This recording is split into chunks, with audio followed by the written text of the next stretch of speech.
Howdy folks, Bluesboyjag here with yet another cigar box guitar, but not a lesson.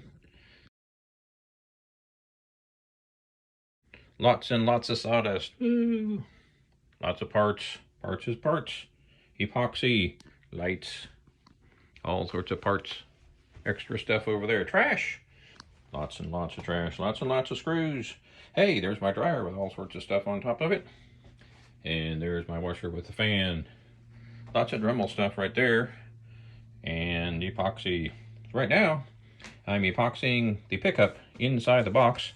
I've got 3 screws, which are the pull pieces. Those touch the actual pull piece of the pickup and transfers the sound.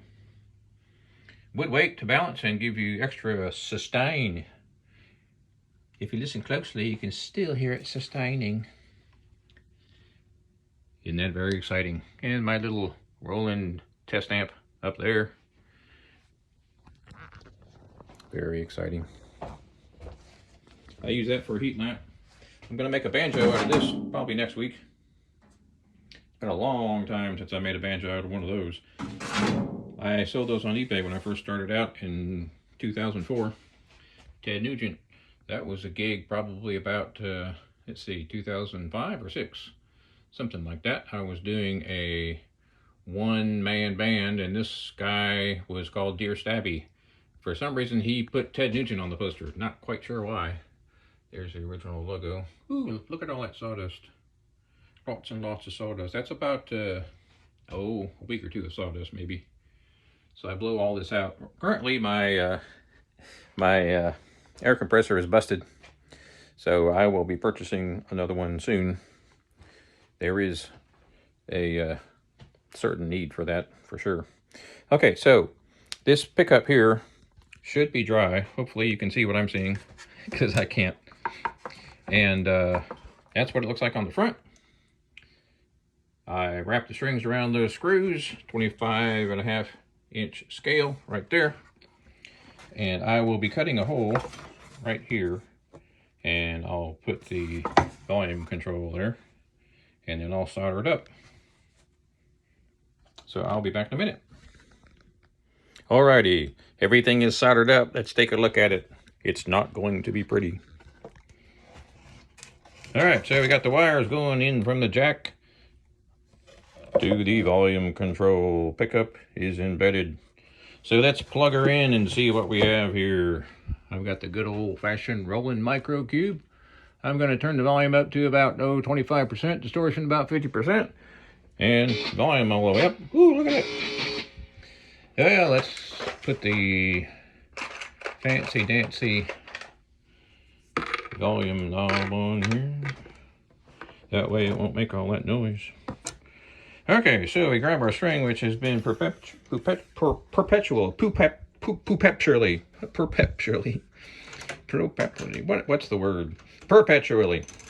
wrapped around here for, I don't even know how long this string has been wrapped around there.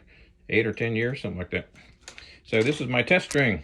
So here's what I do. It's hard to do with one hand, what she said. So I pull the string over here, and I verify that I'm getting some sound. Right? And I'm getting sound.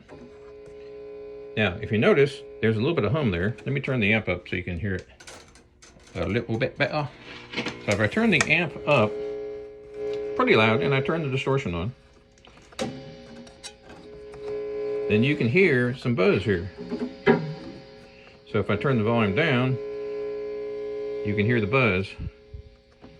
I can't do this with one hand. So what I do here, in order to get rid of that buzz, is I ground it. So I put, you see that screw right there? Maybe hard to see. That screw right there. I'm going to take a wire that goes from that screw to the pot, which is right there. I can't open it any further because these wires are kind of short. So I'm going to ground that. We'll see what happens here, and I'll be back in a second. All right, we're back after a quick soldering job. So let's take a look inside. It's gonna be hard to see here. So those are the 2 wires coming off the jack, and those 2 wires are being grounded right there to the volume pot. And the real trick here to make sure it's grounded properly to have minimal hum is you touch this over here to the bridge, make sure that string is touching the bridge, because I have a wire going from the inside of that to the ground. And then we turn the volume down, which is going to be hard for me to do and hold the phone at the same time. So we'll see what happens here. Alright, so I'm holding the string against the ground and I'm turning the volume down. It's making a little bit of noise because I'm moving the string around. So that's virtually silent. That noise you hear is me moving the string around. So that is a well-grounded guitar. Once I crank that up, you won't hear very much hum. So a 25.5-inch scale, this is what I've always made.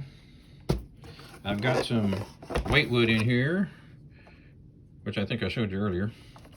That allows you to balance the guitar properly, and it increases the sustain. Sustain, just listen closely, it's still sustaining. I have not put the strap holders in, strap holders, and I have not numbered it. It will be numbered on the end of the neck there. Red oak neck, 25.5-inch scale, as always. I've made a few other scales over the years, but 99.9% of them are 25.5. This is a really cool box. I like this box a lot. Let me flip it over this way. So, ooh, wow, fancy. So this is a 3-string, which will be tuned to GDG. Handmade fret markers. Use a Dremel tool for that. Wrap the strings around the screws and tighten them up and tune them, and you are good to go. So people have been asking me about my workshop here. Lots of clamps. That light right there is used to dry the paint and the lacquer that I put on the outside of the box. I didn't have to put any on this one because it already had some from the factory, which is always nice. Saves me lots of drying time. Lots of tools. Lots of Dremel stuff. Lots of screws. Tuners. More screws. And all sorts of Deritis. How do you spell Deritis? D-E-R-I-T-I-S. Okay, this right here, that's an F-hole. And no, I'm not cussing. This is an F-hole. Well, it's going to be. Not on this guitar, but on some other eventually. I used this last week to make a guitar with 2 F-holes. So that's how I trace it around that. And I have one over here. I've been using this one for I don't know how many years. It's pretty obvious. I simply trace it, use my Dremel tools, and carefully slice through it. What other kind of goodies do I have here? All sorts of parts. Parts is parts. I have a lot. Here's a smaller one. I have a lot of different sound hole thingies here. So for those who want an acoustic electric guitar, and some people say, they ask me, why are your sound holes so small, Jack? That's what she said. The sound holes are small because it doesn't matter what size they are. Unless the sound hole is 3, 4, 5 inches across, you're not going to get much more volume out of one of these little puppies acoustically. So I generally use the small ones, and I'll put one there, and often I'll put one over here to balance it out. I kind of like the balance thing. Some people just like them in one corner. That just kind of, that makes me feel weird when I see that. I'm like, wait, you have to put one over here. You have to balance it. You have to have one on each side. You're not done yet.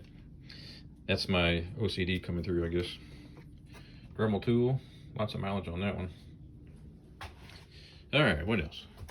So lots of paint pens. I use the paint pens to clean up any kind of nicks and so forth on various colored cigar boxes. And glue gun, yes, don't laugh. Glue guns are extremely valuable for cigar box guitar makers. I use that all the time. So this says humbuckers, but it's not humbuckers. It's actually a whole bunch of screws and stuff in there. Fancy. So this right here, I use this for my bridge. So you see that little metal piece of metal there? So if I get this at Lowe's, and this is what goes up on the top of the house where where your water drains off. And I cut these to size, and I use those for my tailpiece. Works great, been doing that for years. And I've got a whole bunch of humbuckers in that box right there. Let's see, what do we have here? Old, dusty, looks like pretty crappy tuners. But I can clean those up with a little bit of canned air. Here's a humbucker, a white humbucker. And I've got some single coils, and this right here is a humbucker. I love this humbucker. They look really cool when you put it into the box. More of the same right there, same humbuckers. All these screws, I don't use them very often, but they come with the pickups for mounting, and every now and then I'll use them and I'll mount them that way. Most of the time I just glue it inside the box. There's a single coil right there. This is a bass pickup. I use these for the 3 and 4 string guitars. And yes, a bass pickup works perfectly fine for a guitar. And more down there.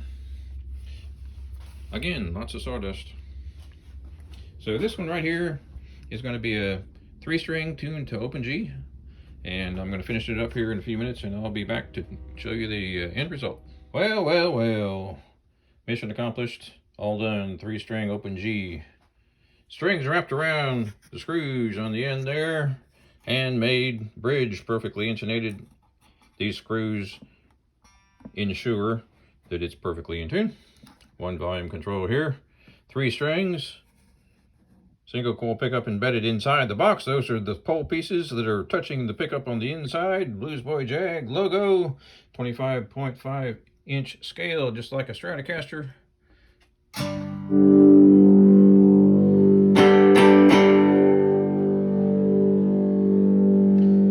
And there she is.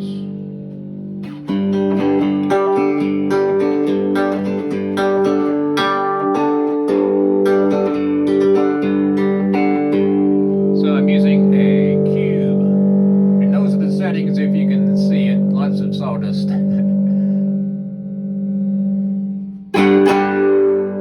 These cube amps are great little amps. I played many a solo gig with that cube amp right there. Now it's retired from the road.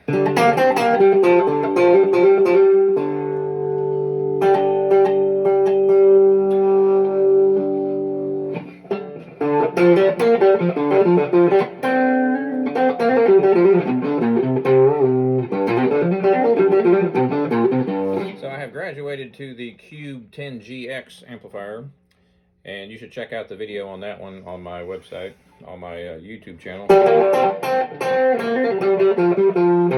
Way better.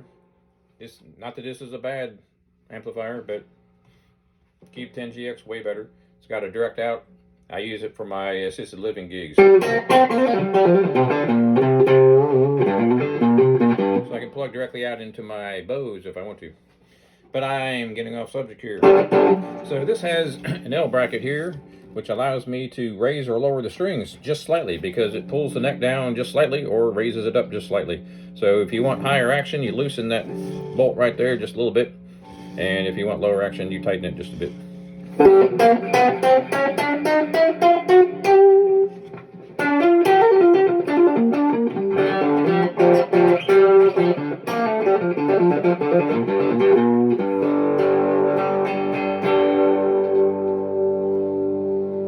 So there you go, folks. Bluesboyjag cigar box guitars since 2004. Be sure and check out my website, jagshouse.com, and subscribe to my channel if you're enjoying these videos. And we'll see you next time.